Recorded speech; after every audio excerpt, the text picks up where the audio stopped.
1 Samuel, chapitre 7. Les gens de Kirjat-Jéarim vinrent et firent monter l'arche de l'Éternel. Ils la conduisirent dans la maison d'Abinadab, sur la colline, et ils consacrèrent son fils Éléazar pour garder l'arche de l'Éternel.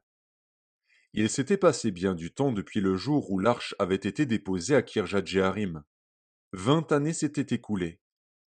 Alors toute la maison d'Israël poussa des gémissements vers l'Éternel. Samuel dit à toute la maison d'Israël: Si c'est de tout votre cœur que vous revenez à l'Éternel, ôtez du milieu de vous les dieux étrangers et les astartés, dirigez votre cœur vers l'Éternel, et servez-le lui seul, et il vous délivrera de la main des Philistins. Et les enfants d'Israël ôtèrent du milieu d'eux les Baals et les Astartés, et ils servirent l'Éternel seul. Samuel dit: Assemblez tout Israël à Mitzpa, et je prierai l'Éternel pour vous. Et ils s'assemblèrent à Mitzpa.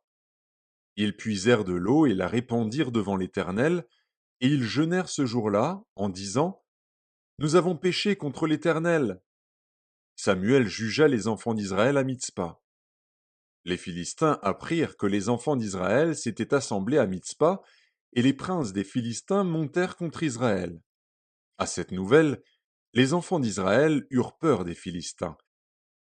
Et ils dirent à Samuel: Ne cesse point de crier pour nous à l'Éternel, notre Dieu, afin qu'il nous sauve de la main des Philistins. Samuel prit un agneau de lait et l'offrit tout entier en holocauste à l'Éternel. Il cria à l'Éternel pour Israël, et l'Éternel l'exauça. Pendant que Samuel offrait l'holocauste, les Philistins s'approchèrent pour attaquer Israël.